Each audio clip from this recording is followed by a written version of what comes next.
Chairman Sahab, for giving me the floor. और I think Senator Samina Mumtaz Zehri ने बड़े important issue की निशानदेही की है. हमारे जैसे मुल्कों के लिए ये जो technical and vocational training होती है, ये बड़ी एक रीढ़ की हड्डी की मुताबिक इसका रोल होना चाहिए.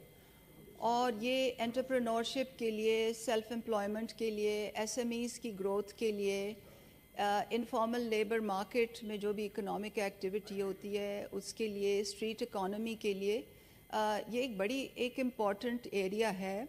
और ख़ास तौर पर हमारी जो लेबर बाहर जाती है उनकी भी ट्रेनिंग इससे बहुत मुतल्लिक होती है. तो हमें इस वक्त अप्रिशिएट ये करना चाहिए कि इसमें प्रॉब्लम्स क्या हैं, इसमें पॉलिसी एंड स्ट्रेटजी लेवल में क्या इश्यूज़ क्या हैं. एक तो इशू ये है कि ये बड़ा फ्रैगमेंटेड सेक्टर है. इसमें फेडरल इंटरप्ले है, इसमें प्रोविंशियल इंटरप्ले है, इसमें ओवरलैपिंग रोल्स हैं. और हमारे एक डिवॉल्व स्ट्रक्चर में 18th अमेंडमेंट के कॉन्टेक्स्ट में जो फेडरल गवर्नमेंट है उसका एक स्टूअर्डशिप रोल होना चाहिए, एक पॉलिसी स्ट्रैटेजी और रेगुलेटरी रोल होना चाहिए. जो NAFTEC है वो अपने आप को उस पर कन्फाइन करे और जो इसकी एग्जीक्यूशन है वो प्रोविंसेस के पास हो. तो पहले तो ये कि बहुत ही फ्रैगमेंटेड सेक्टर है और रोल्स रिस्पॉन्सिबिलिटी स्ट्रीमलाइंड नहीं है, उसके ऊपर तवज्जो देने की ज़रूरत है.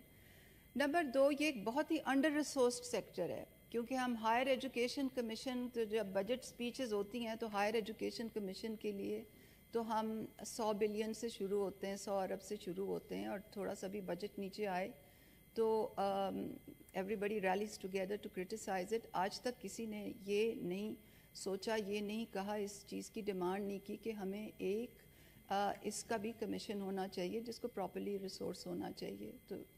तो ये मेरी सेकंड रिकमेंडेशन है. तीसरी मेरी ये रिकमेंडेशन है कि गवर्नमेंट जो है वो एग्जीक्यूशन से स्टेप बैक कर सकती है क्योंकि बहुत से अच्छे प्राइवेट सेक्टर इंस्टीट्यूट्स हैं जो टेक्निकल एंड वोकेशनल ट्रेनिंग में बहुत अच्छा रोल अदा कर रहे हैं और their role can be further enhanced. So अगर government at a policy and strategy level ये decision ले कि service delivery can be outsourced to the private sector and the government can be the financier and can purchase services from them, तो इस sector को बहुत ज़्यादा वुसअत मिल सकती है. So in summary, number 1, a well-resourced commission along the same lines of the Higher Education Commission. Number 2, streamlining of roles and responsibilities at the federal and provincial level, with the federal level relegating itself only to policy, strategy and regulation. And number 3, a paradigm change in policy where the government opts to be the financier and leaves the service provision to the private sector. ये मेरी 3 off-the-cuff recommendations हैं. Thank you. Honorable Federal Minister for Federal Education.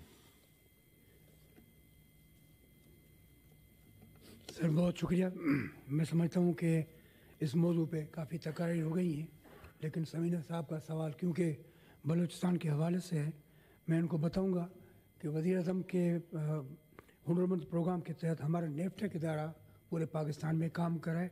Balochistan में इस माह हमने 9,856 नौजवानों और 9,210 ख़वातीन बच्चियों को स्किल प्रोग्राम के लिए 3 महीने और 6 महीनों के लिए तैयार किया है.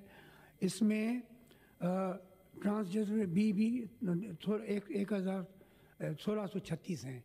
तो मैं समझता हूँ कि इस प्रोग्राम के तहत काफ़ी काम हो रहा है और हम अभी भी चाहते हैं कि इस प्रोग्राम को आगे बढ़ाया जाए. आपको इंशाल्लाह नताइज मिल जाएंगे. मेरे पास तो पूरे मुल्क के भी अदाद शुमार हैं, लेकिन बात बलूचिस्तान की चल रही है, इसलिए नहीं. तो ये रिकमेंडेशंस जो दी आपने नोट कर लिए हैं? जी मैंने सब नोट कर लिया. चलो. The motion has been talked out. Order number 52. Honorable Senator Tahir Bizenjo, please move order number 52.